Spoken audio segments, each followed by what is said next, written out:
No confundas la gracia con la obediencia, porque te voy a repetir. La gracia te hará que te salves, pero que te mueras en el mismo desierto. Y tú no naciste para ser vencido, tú naciste para vencer.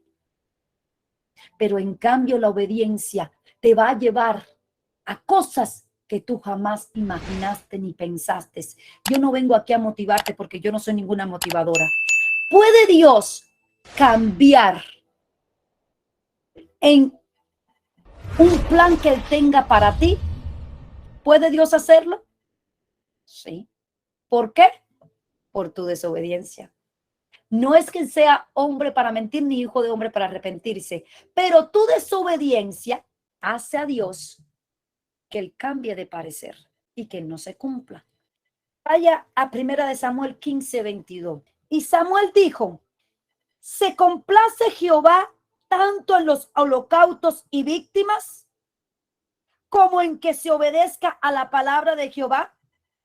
Ciertamente, el obedecer es mejor que los sacrificios y el prestar atención que la grosura de los carneros. El obedecer y prestar atención es mejor que cualquier añadidura que Dios te pueda dar.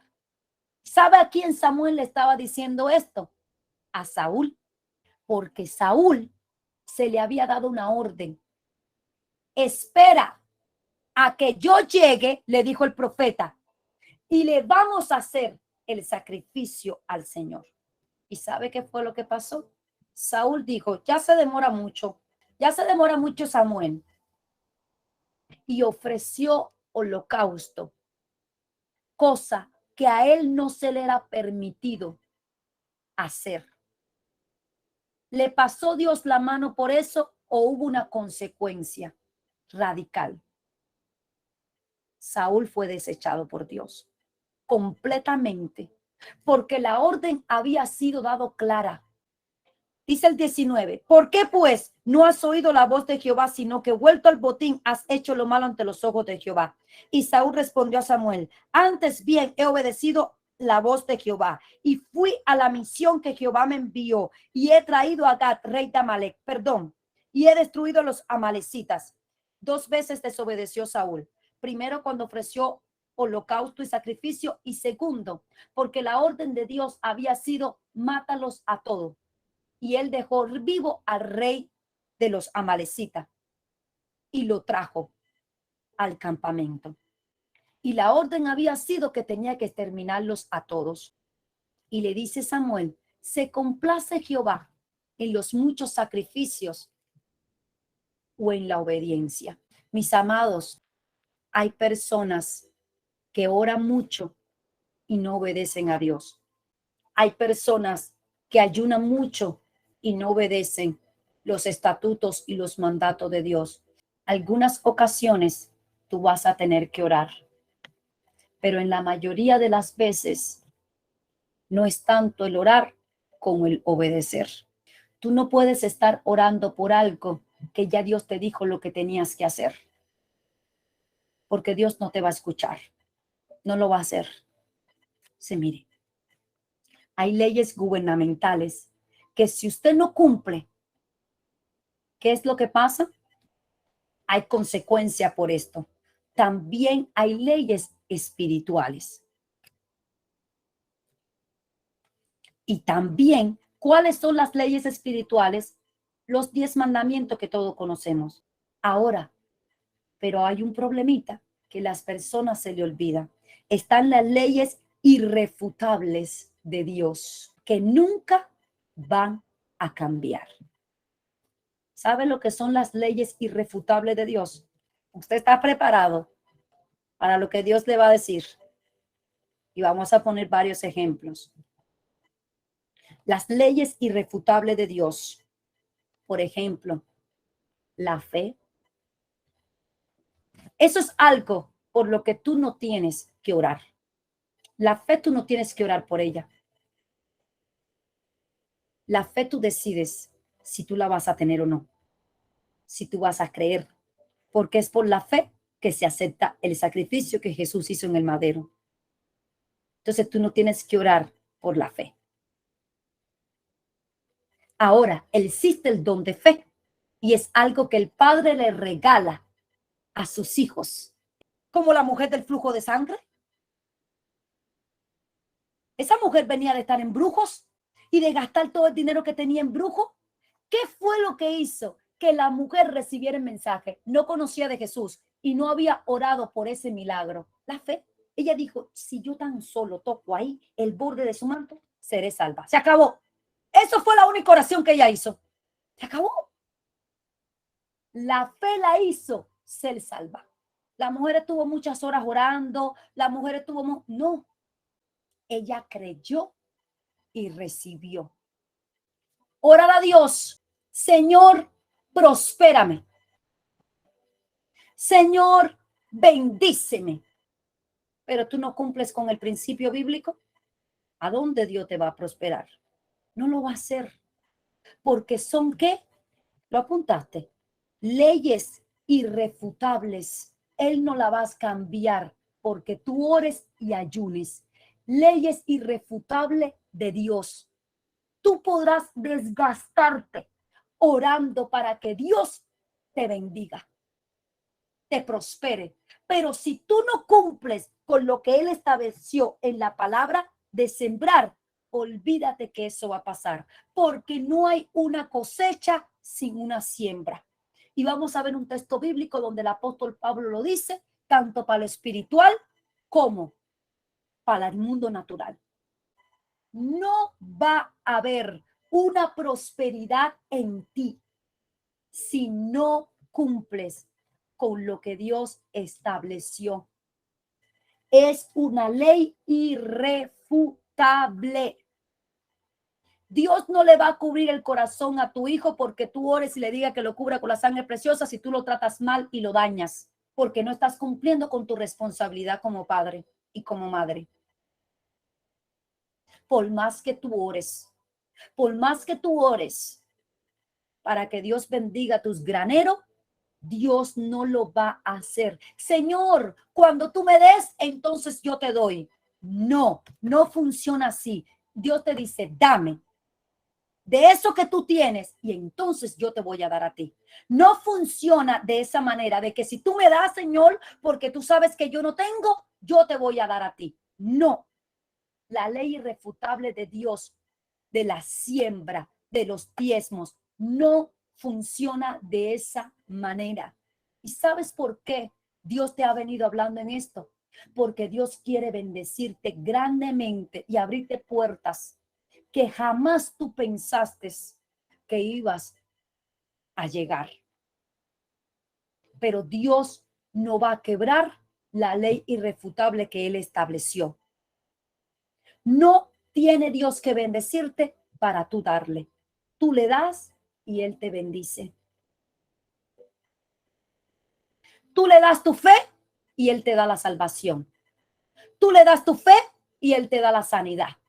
Tú crees en la palabra de tu destino profético y Él te lo cumple. No podemos ir en contra del principio. Honra a tu madre y a tu padre, dice en Deuteronomio. Honra a tu padre y a tu madre para que tus días se alarguen y tengas salud. No, Señor, lo que pasa es que mis padres fueron malos. Mi mamá no hizo un buen trabajo, mi papá tampoco lo hizo, me abandonaron, eran unos alcohólicos, mi padre no me quería, etcétera, etcétera. Dios te dice, por favor, en buen cubano te lo voy a decir, no me importa. Es un principio, es una ley irrefutable. Honra a tu madre y a tu padre, no importa si fueron buenos o malos contigo. Es la ley de la siembra y la cosecha y te va a ir bien y tus días se van a alargar. Dígame si usted en algún momento, personas que sus padres los hirieron o los abandonaron por diversas situaciones y crecieron ustedes así y usted dice, no, yo sé que la Biblia dice que honra a mi padre y a mi madre, pero mira, Señor, ¿tú te acuerdas que ella me abandonó, que él me abandonó? Dios te dice, yo lo recuerdo y lo sé muy bien. Pero mi palabra dice que si tú los honras, habiendo sido buenos o malos, a ti se te va a alargar la vida y te va a ir bien. Perdona al que te ofendió, al que te lastimó, para que seas tú perdonado por mí. Señor, perdona mis pecados. Señor, ayúdame.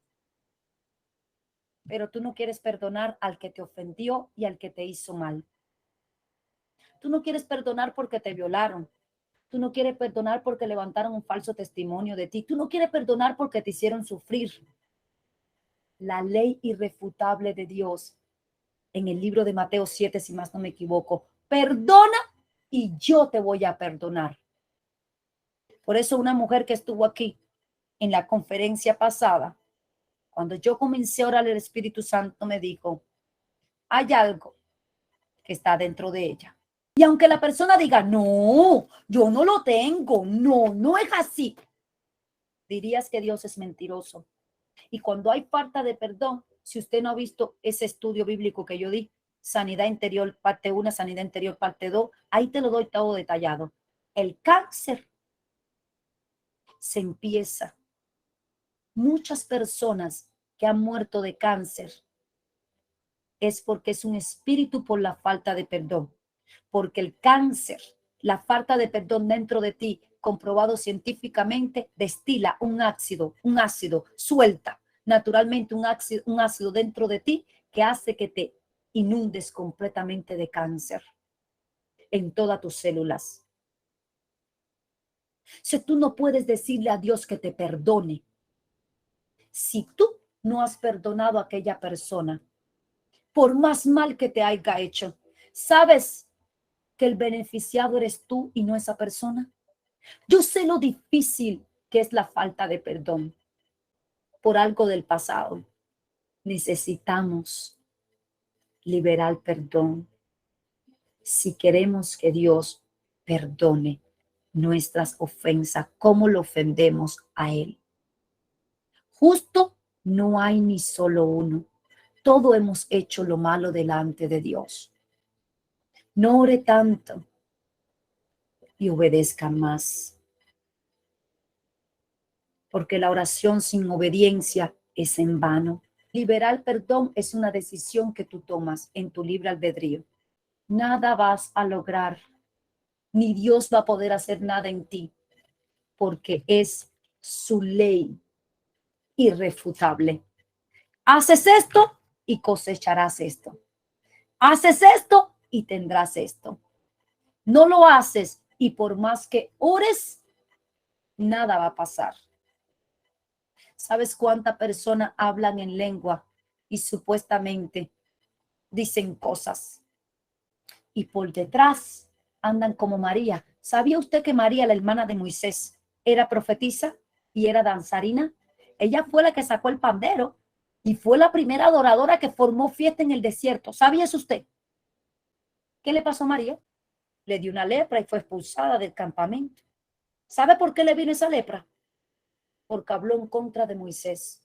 ¿Tenía la razón María? Sí, Moisés se metió con una cosita, pero no era asunto de ella, era asunto de Dios con él. Y muchas veces nosotros nos atraemos lepra espiritual porque decimos, no, es que es así, yo tengo la razón porque esto funciona de esta manera y de esta manera.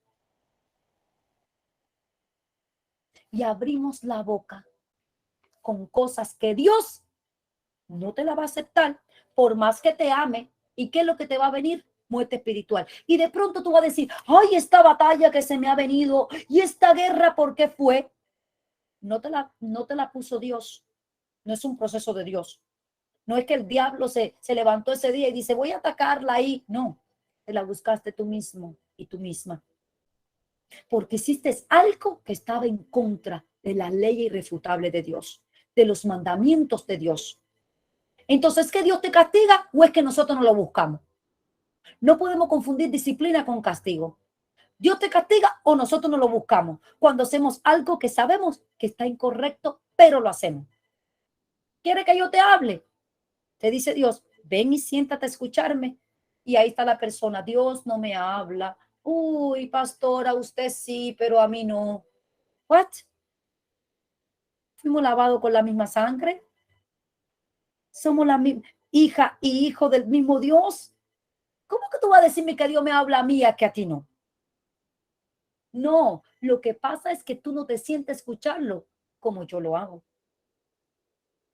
Lo que pasa es que tú no obedeces como Él quiere que tú obedezcas. Por eso en una ocasión el apóstol Pablo dice, cuando un profeta toma su cinto, ¿quién es el dueño de este cinto? No, Pablo. El Señor te dice que te esperan muchas atribulaciones. Sí, pero yo sigo adelante y yo prosigo a la meta. ¿Quién no sabe lo que dice la palabra de Dios? En el mundo vas a tener aflicción, pero confía que ya yo vencí. En el mundo vas a pasar pleito, ¿Quién dice que los hijos de Dios no sufren? ¿Quién dice que los hijos de Dios no se enferman? ¿Quién dice que los hijos de Dios no tienen conflicto porque tengan una relación tan íntima con Jesús? ¿Quién dice eso? ¿Quién dice que los hijos de Dios, sus hijos, no son atacados por demonios? ¿Quién dice que no pueden fracasar en su matrimonio, en su finanza? ¿Quién dice eso? ¿Esto no es bíblico? ¿Quién dice que no puede pasar un proceso que los avergüence, pero que Dios te da una victoria y te quita esa afrenta? Dice que cuando Jesús fue a la cruz, ¿sabes la vergüenza tan grande que era eso? La mayor vergüenza que había era el castigo que le ponían los romanos. Y Jesús tuvo el castigo peor, porque habían dos tipos de crucifixión, y Cristo tuvo la peor que le hacían a los delincuentes más grandes y terrible que había. ¿Tú te imaginas para el Hijo de Dios cuando estaba pasando por esa situación y lo latigaban, lo escupían, 70 veces lo apuñetearon en su cara cuando lo llevaron ante el concilio y le decían, sálvate a ti mismo, no que tú eres el Hijo de Dios? ¿Por qué la palabra de Dios dice que Cristo no sintió vergüenza? Porque dice que él miraba al trono de Dios y que él sabía que eso solamente era algo pasajero, que aunque parecía que él lo estaban avergonzando, que la victoria ya estaba asegurada. Entonces, el que tú seas obediente a Dios, el que tú seas una hija de Dios, no te exonera a ti de que no vayas a tener cosas que te quieran avergonzar, como una enfermedad que lleves peleando tiempo, como que te enfermas aunque le estás sirviendo a Dios, como que tus hijos pasen situaciones, como que en tu matrimonio haya conflictos, como que pases escasez. ¿Quién? Como que algunas ocasiones sientas como ese invierno que viene y tú dices, Señor, pero ¿por qué me siento así? ¿Por qué me siento depresiva? Es una estación. En el mundo tendrás aflicción, pero confiad que ya yo vencí. Yo sé que quizás ahora me siento así, pero yo sé que mañana, tarde o que temprano, Dios me va a ayudar y que Dios está en control. Pero cuando la vergüenza y tu propia concupiscencia y el diablo te comienzan a hablar y te dicen, tú eres una hija de Dios. Uy, mira qué vergüenza. Tú eres una pastora, tú eres una ministro, tú eres una profeta. Uy, mira lo que vives. Si tú dejas, el apóstol Pablo dice, yo temo por ustedes, que así como la serpiente engañó a Eva, lo engañe. Pablo dice, yo temo por ustedes, no por mí, porque a mí no me va a engañar, porque yo lo conozco. Yo temo por ustedes, que los engañe como engañó a Eva. Dice Juan 8:44. Satanás es padre de toda mentira. Ese hombre es homicidia desde el principio, le dice Juan. Dice Jesús en el libro de Juan 8:44. No hay una verdad en él. Todo lo que te dice es mentira. Pero claramente está que él lo va a dibujar. ¿Para qué? Para hacerte creer que es una verdad. ¿Sabe lo que dice segunda de Timoteo? ¿Sabes para qué se usa el dominio propio? Para la carne, cuando te quiere gobernar, para las emociones. Para eso se usa el dominio propio. Las emociones te muestran cosas para que tú sufras y para que tú no creas en Dios. El espíritu te da vida, te redarguye. Pues Dios no nos ha dado un espíritu de temor y timidez, sino de poder, amor y autodisciplina. Autodisciplina. Y de esto el apóstol Pablo te habla mucho, que seamos disciplinados como los atletas. Mis amados, la carne, la naturaleza caída que hay en nosotros se disciplina. Y tú decides a quién tú alimentas o a quién tú obedeces. Si alimentas y obedeces la justicia de la carne, que es completamente distinta a la de Dios, ojo por ojo, diente por diente, el que te la hace te la paga. O esperas en Dios muestre su justicia sobre esa situación, como lo hizo con Agar, como lo hizo con todos los hombres de Dios. No hagas mal por mal. La carne te dice, si te hicieron mal, haz mal. El espíritu te dice, el que te haga mal, hazle bien, porque tú eres hijo de luz, tú no eres hijo de tiniebla. Y yo no te estoy llevando a algo hipócrita, donde tú digas de tu boca para afuera a alguien que te hace mal. Ay, sí, y ven una hipocresía de ti. Yo te estoy hablando de algo que tú vayas a expresar desde tu corazón con sinceridad. ¿Por qué tú te piensas que Dios te dice que uses el escudo de la fe, que apaga todo dardo del enemigo? El enemigo te puede venir a incitar, pero tú decides si tú accedes a esa incitación que él está haciendo. David se metió con esa mujer. La segunda incitación fue de parte de David cuando trajo el arca. La primera, la segunda fue cuando se metió con la mujer. La primera fue cuando trajo el arca. Él no podía ir a buscar el arca por más rey que él era, si no iba con los levitas. Los levitas eran los puestos por Dios para tocar el arca del pacto. Y él no podía atreverse a traer el arca cuando él fue posicionado como rey. ¿Era buena la intención de David? 100%. Pero Dios no se mueve por intenciones. ¿Y sabe lo que pasó? El que iba al lado de David, cuando uno de los bueyes tropieza y el arca iba a caer, la tocó para que no se cayera y cayó instantáneamente muerto. Porque las leyes irrefutables de Dios son así y él no las va a cambiar. Y la orden era, nadie puede tocar el arca nada más que los levitas y nadie la puede transportar nada más que los levitas. Y David se le olvidó y fue y buscó el arca sin los levitas. La segunda vez cuando fue con los levitas y todo salió bien. Le avisó Dios a David de que no podía tocar el arca si no era con los levitas, no le avisó, porque la responsabilidad de David era leer lo que estaba escrito en los 5 libros de Pentateuco de Moisés. Y David no lo hizo. Su intención fue buena, pero fracasó delante de Dios y provocó la muerte de un hombre. Y lo último que hizo fue que censó al pueblo. Y eso estaba prohibido por Dios. Estaba prohibido por Dios censar al pueblo. Y David lo hizo, porque dice que Satanás incitó su corazón. Cuidado si Satanás incita tu corazón para hacer algo. Estaba escrito en la palabra que el rey no podía censar al pueblo. Y por más que el profeta le vino y le dijo, mi señor está haciendo mal, recuérdese lo que dice Dios, no puede censar al pueblo. David no escuchó, porque el que está incitado en su corazón por el diablo de su propia concupiscencia cae. ¿Y sabe lo que lo que pasó? Vino una matanza terrible como juicio de Dios al pueblo de David. Y muchas personas, más de 20,000 personas murieron. Hasta que David se humilló y le dijo a Dios, perdóname, porque contra ti he pecado, y cesó la matanza. Tus buenas intenciones, de los 3 pecados de David, una tenía buena intención y fuera del arca.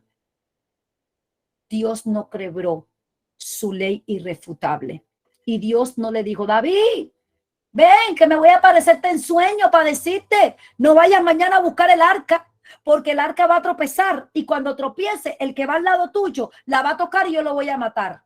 No, Dios no hizo eso, no le dijo nada, porque Dios le dijo, todo está escrito en mi palabra. Si tú no lo leíste o a ti se te olvidó, van a haber consecuencias por eso. Dios cambia el corazón, mis amados, pero el carácter es un proceso que lo va formando tú con la ayuda del Espíritu Santo, a través de la obediencia. Todos los días tenemos que tomar una decisión. Usted se piensa que es cosa de un solo día. Yo me maravillo la gente que dice que están bien. ¿Usted sabía que todos los días usted necesita ser lavado por la sangre de Cristo? Todos los días tú necesitas tomar una decisión si vas a hacer lo que la carne te está instando o vas a hacer lo que es correcto con el Espíritu Santo. Porque todos los días tú te vas a enfrentar a diversas situaciones.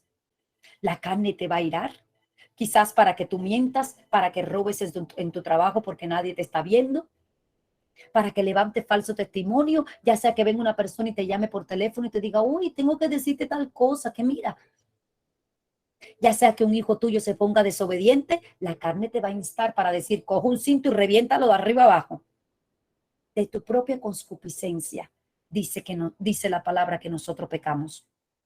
La carne te va a instar para decirle, no creas eso, eso no es de Dios, Dios no opera de esa manera.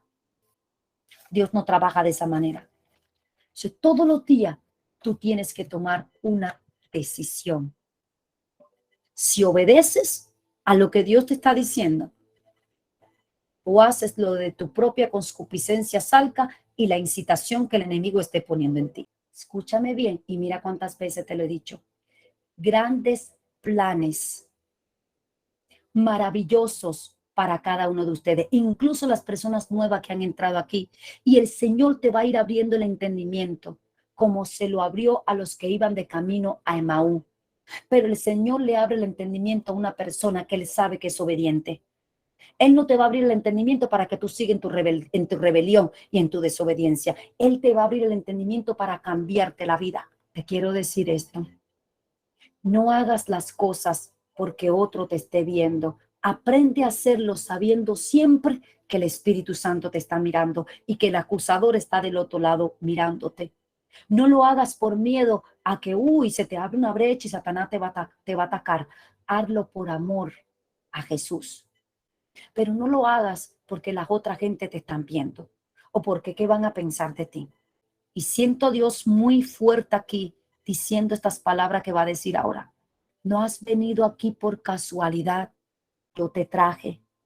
No permitas que la serpiente y que tu propia concupiscencia te hagan ser insensibles o venir en contra de lo que yo te estoy ordenando y diciendo. Muchos vienen a mí, pero no todos obedecen. Y yo no quiero obediencias a medias. Por tu propio bien y por el amor que te tengo, te quiero dar todo y mucho más, como le dije a David, de lo que tienes. Pero hay una disciplina como un atleta que corre por una corona incorruptible.